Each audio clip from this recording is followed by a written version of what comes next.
Pemirsa, Menteri Sosial Saifullah Yusuf atau yang akrab disapa Gus Ipul mengungkapkan temuan awal yang mencengangkan mengenai penyimpangan dalam penyaluran bantuan sosial atau bansos, di mana sebanyak lebih dari 571.410 rekening penerima bansos diduga telah dipakai untuk transaksi judi online atau judol sepanjang tahun 2024. Dan untuk membahas terkait dengan temuan ini, kita telah terhubung melalui sambungan virtual bersama dengan sejumlah narasumber. Di antaranya sudah ada Kepala Biro Humas dan Komunikasi PPATK, Bapak Natsir Konga, dan juga pengamat sosial Universitas Indonesia, Ibu Devi Rahmawati. Halo, selamat malam Bapak Ibu, apa kabar? Alhamdulillah bagus. Alhamdulillah. Sehat, bahagia selalu kita semua. Baik. Saya mau ke PPATK terlebih dahulu, ke Pak Natsir. Pak Natsir, terkait dengan temuan yang diperoleh oleh PPATK ini, Pak Natsir, apakah ini sudah dilakukan verifikasi lagi, Pak, dan sudah terkonfirmasi secara valid bahwa memang 571.000 lebih ini benar-benar penerima bansos selama ini dan rekeningnya dipergunakan untuk judi online?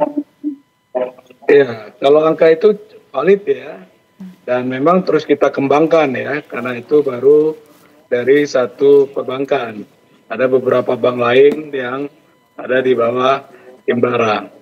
Dan dari angka-angka yang sudah disebutkan itu, untuk yang penerima dana bantuan sosial yang juga bermain judi online itu, kita lihat laki-laki lebih banyak.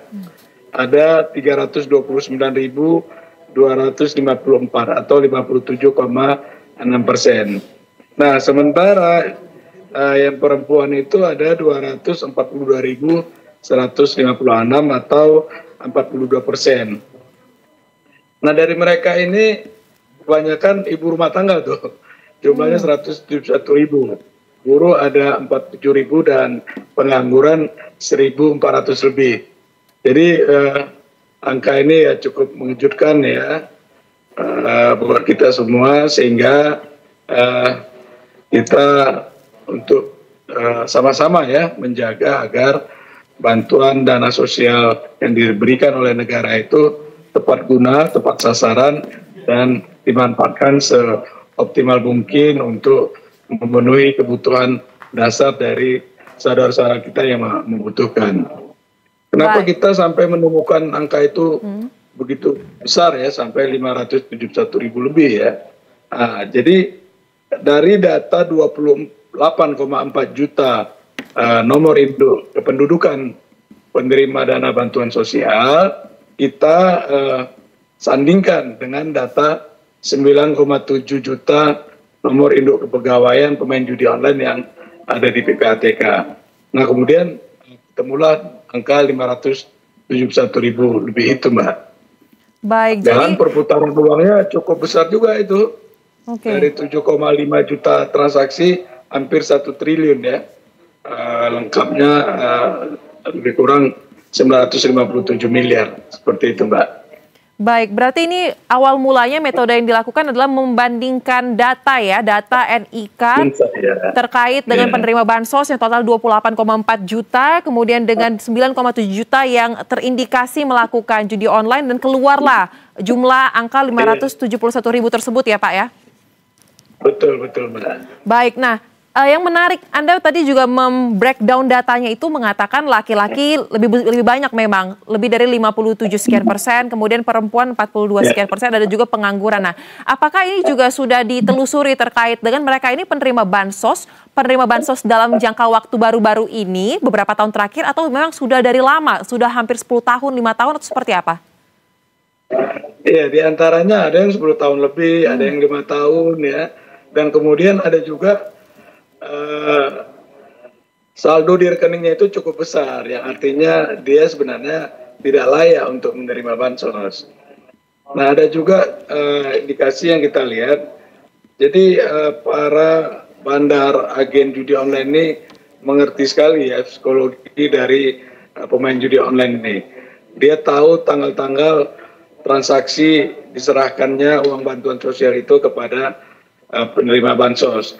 Lalu mereka datang untuk mempengaruhi ya agar pemain judi online.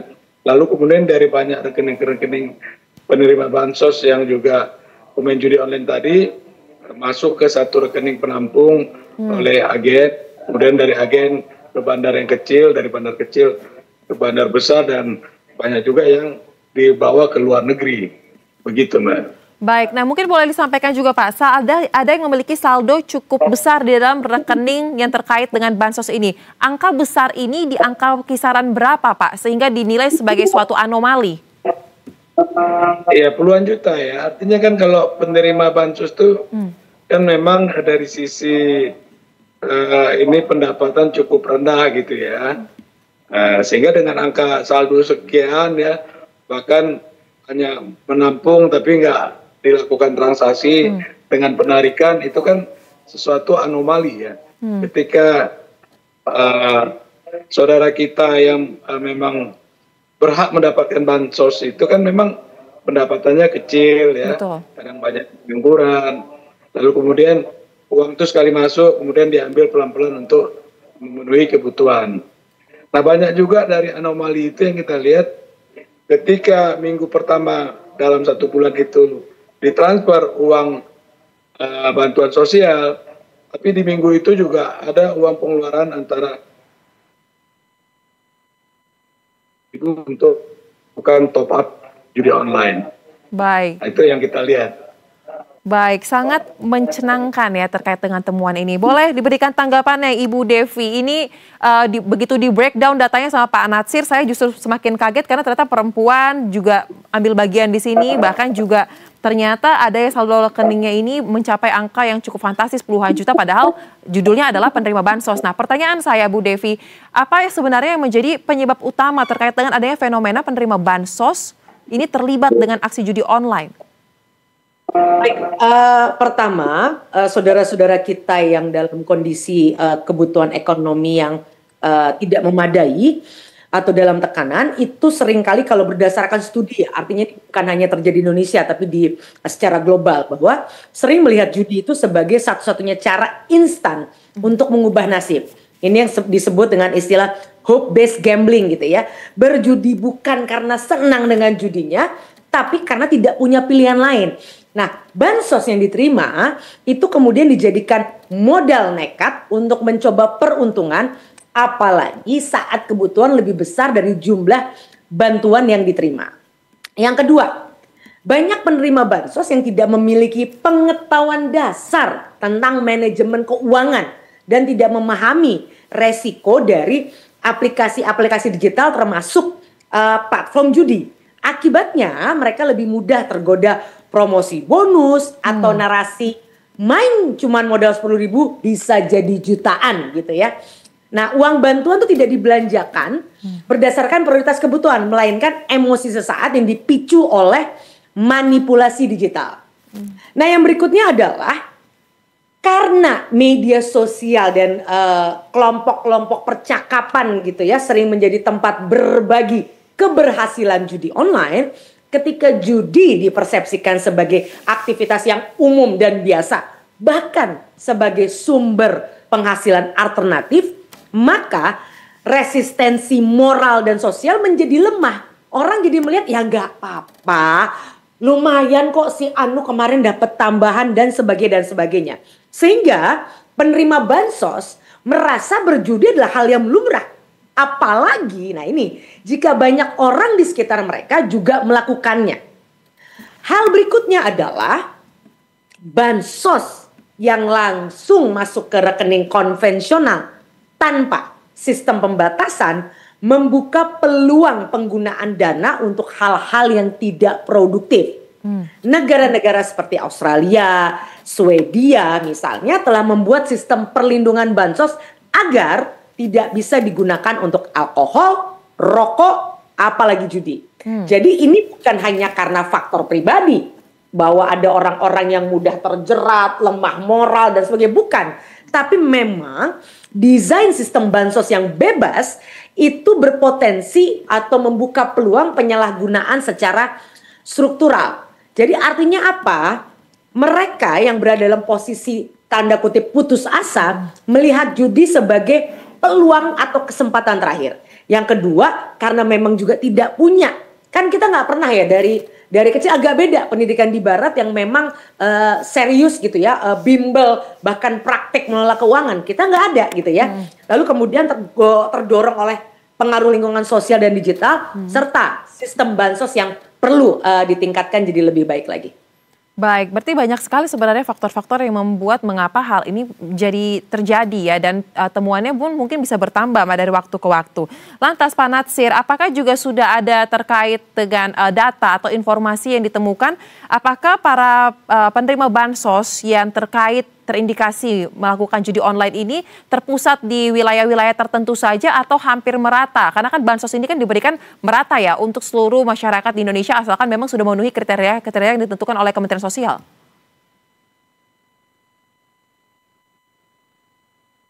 Baik, Pak Natsir, mohon maaf kami belum menangkap audio Anda, boleh kita pastikan audio sudah terbuka? Ya, jadi hampir di setiap daerah ada ya, tapi kalau kita lihat Jawa Barat itu wilayah yang paling besar, setelah itu Jawa Tengah, kemudian Sumatera Selatan, dan daerah-daerah yang lain juga tentu banyak ya. Kalau dari sisi profesi itu banyak buruh ya, ibu rumah tangga, pengangguran gitu, yang ikut bermain judi online sekaligus dia menerima dana bantuan sosial. Baik. Baik, nah, dari keadaan ini saya kira Mbak Fauja, halo? Baik, silakan Bapak. Perlu kita lakukan langkah-langkah strategis ya, dengan misalnya melakukan verifikasi ulang ya penerima bansos. Karena kan juga saudara kita itu nggak dari tahun ke tahun miskin kan, atau dia layak menerima. Siapa tahu rezekinya membaik ya.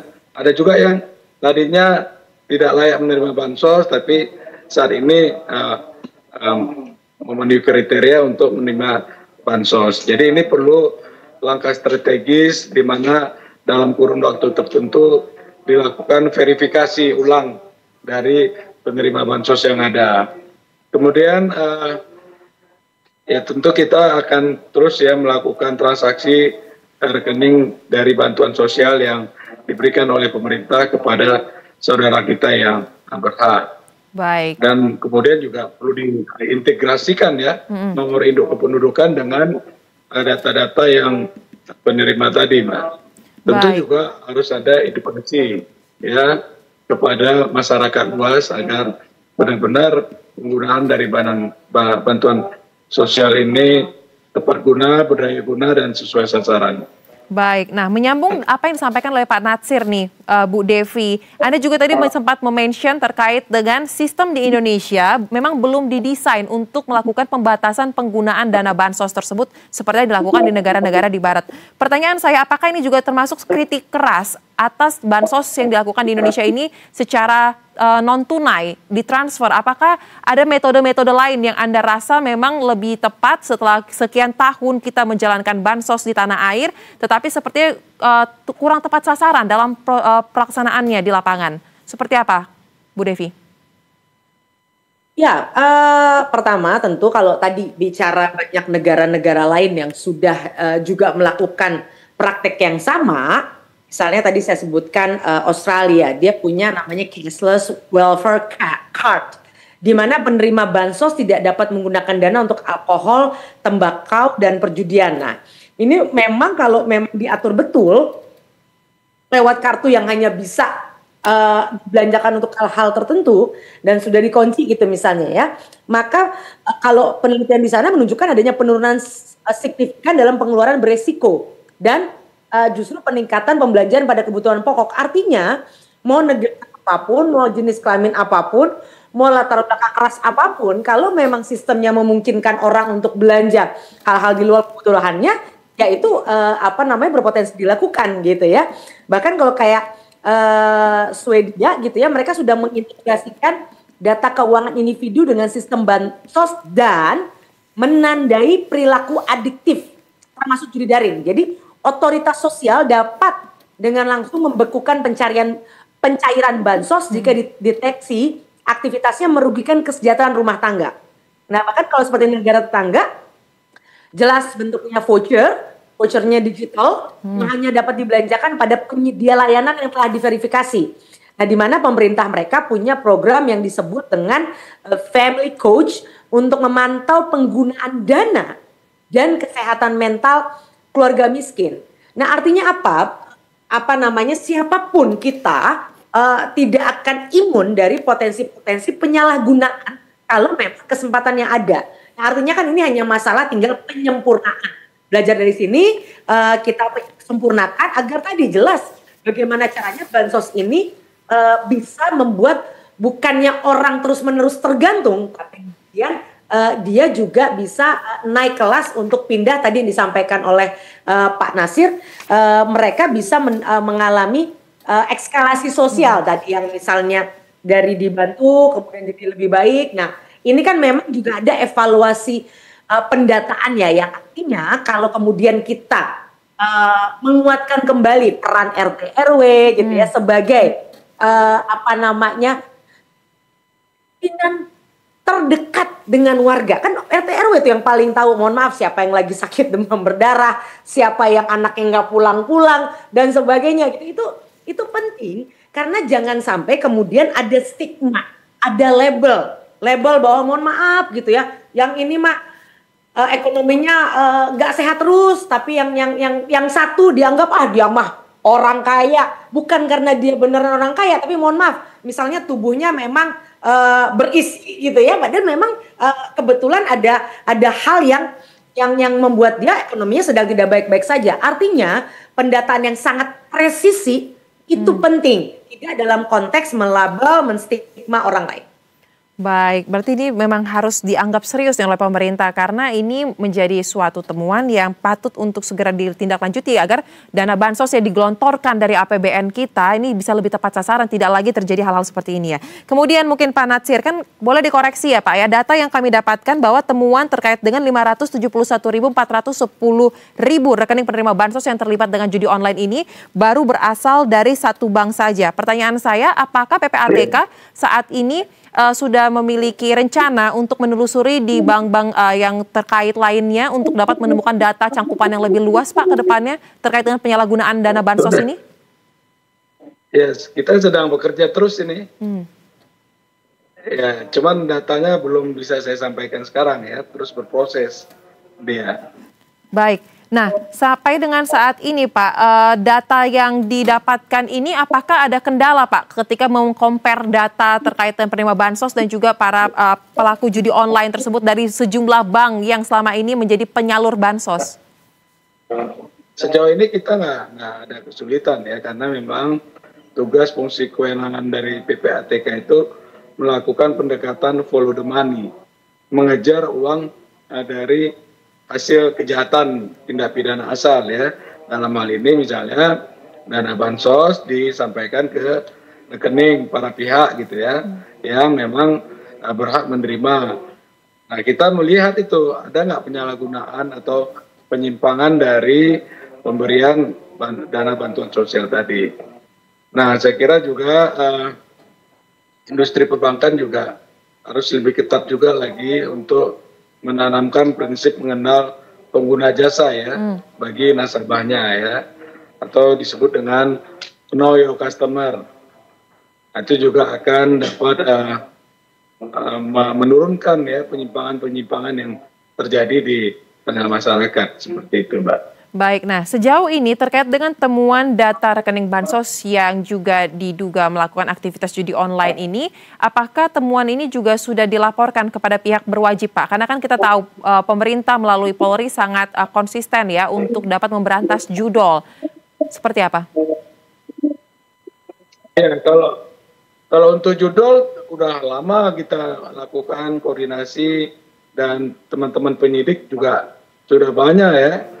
Menangkap para bandar, kemudian menyita asetnya bahkan sampai ke luar negeri. Dan kalau untuk judi online dari sejak 2017 PPATK sudah bergerak ya dan melakukan langkah-langkah strategis dalam menekan ataupun menurunkan tingkat judi online yang ada, bekerjasama dengan instansi terkait lainnya ya, Otoritas Jasa Keuangan, Perbankan, Komdiji, Kepolisian Negara Republik Indonesia dan para pihak lainnya. Dan memang kalau untuk judi online itu dari tahun ke tahun meningkatnya tuh cukup besar ya, cukup signifikan. Dari 2 triliun di 2017 misalnya, di 2024 sudah lebih dari 350 triliun perputaran uang judi online. Wow. Nah ini kalau pemerintah tidak tanggap ya, waduh itu peningkatan pemain judi online dan perputaran uang itu sangat masif dan sangat luar biasa. Dan seperti Mbak Devi tadi sampaikan ya, ini kan menyasar saudara-saudara kita ya yang katakanlah yang berkekurangan ya. Katakan ya untuk pendapatan masyarakat 200.000 per hari ya. Lalu kemudian hampir 100, separohnya dipakai judi online. Nah ini kan konsumsi untuk keluarga itu berkurang sangat signifikan. Baik. Yang tadinya bisa beli susu anak ya akhirnya susu nggak terbeli. Baik. Baik, memang sangat mengerikan ya, apalagi Anda mengatakan tadi 2024 sudah 350 triliun ya transaksi dari judi online ini yang berhasil diungkap oleh PPATK. Lantas Pak, apakah dari 571.000 ini, seluruh rekening ini sudah otomatis nonaktif, tidak akan lagi menerima bansos apapun caranya? Ya itu salah satu nanti rekomendasi yang akan kami sampaikan, tapi kan itu polusinya Pak Saifullah Yusuf ya, Menteri Kominfo ya. Kami hanya dapat memberikan rekomendasi saja terhadap hasil analisis yang kita lakukan. Untuk polusi dan seterusnya itu bukan wilayah kita gitu. Baik. Baik. Nah, Bu Devi, sepertinya memang cukup pelik ya untuk dapat mengentaskan persoalan judi online ini. Karena dana bansos yang diharapkan untuk membantu kehidupan dari masyarakat yang kurang mampu ternyata malah disalahgunakan juga. Pertanyaan saya sebenarnya apa yang menjadi batu sandungan kenapa sepertinya literasi finansial, Anda juga tadi kan mention terkait dengan pengetahuan dasar soal mengelola uang ini sepertinya tidak ada di kalangan masyarakat tertentu. Nah, mengapa sepertinya sulit sekali untuk bisa memahami atau melakukan literasi finansial secara lebih menyeluruh? Karena kan judi online ini bukan memberikan untung, malah buntung sebenarnya. Ya, pertama kita semua seluruh dunia ini kan tahun 2020 mendadak digital. Kita semua kemudian gagap menghadapi dinamika dua dunia ini. Dunia nyata harus kita hadapi, muncul lagi dunia online yang juga memberikan tantangan, memberikan tanda kutip kenikmatan dan keuntungan yang berbeda juga dibandingkan dunia offline. Nah, dalam konteks judi online yang menariknya adalah begini, kenapa ini memang sangat merusak dan menjadi kanker sosial? Karena kalau orang terpikat judi online, maka dia akan berpotensi terjebak pada 3 hal penyakit sosial. Kecanduan game online-nya, kecanduan judi online-nya, ketiga kecanduan pornografinya. Kenapa? Karena pintu masuk judi online dari 2 ini.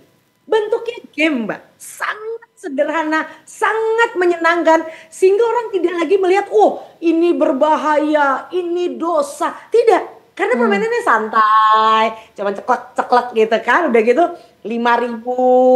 Terus nanti karena memang algoritmanya diatur demikian rupa oleh para penjahat-penjahat digital ini, jadi nanti saat kita udah mulai lemes, dapat untung. Nanti udah untung, hilang-hilang lagi, untung lagi gitu kan. Nah yang kedua ada pintu masuknya juga pornografi.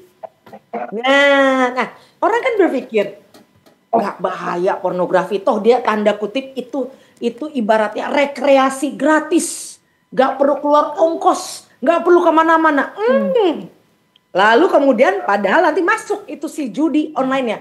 Bayangkan Mbak, saya riset saya tentang kecanduan game. 3 tahun saya riset itu. Canduan game saja sudah rumitnya bukan main. Betul. Ditambah kecanduan pornografi, ditambah kecanduan judi online. Jadi ini adalah betul-betul silent killer. Nah, kan tadi menarik bagaimana misalnya perempuan juga pelan-pelan gitu ya, angkanya seimbang dengan jumlah laki-laki yang kemudian terjangkit virus judi online. Nah, kenapa? Karena banyak aplikasi judi online itu menyamar sebagai game puzzle, pin reward gitu ya. Bahkan beberapa menyatu dengan fitur e-commerce and cashback. Baik. Ini banyak membuat perempuan-perempuan, mohon maaf ibu-ibu nggak sadar bahwa mereka sebenarnya sudah berjudi. Karena judi hari ini bedanya judi udara dengan judi darat adalah judi udara ini tidak muncul sebagai kasino tapi sebagai permainan santai yang kemudian terselubung. Kemudian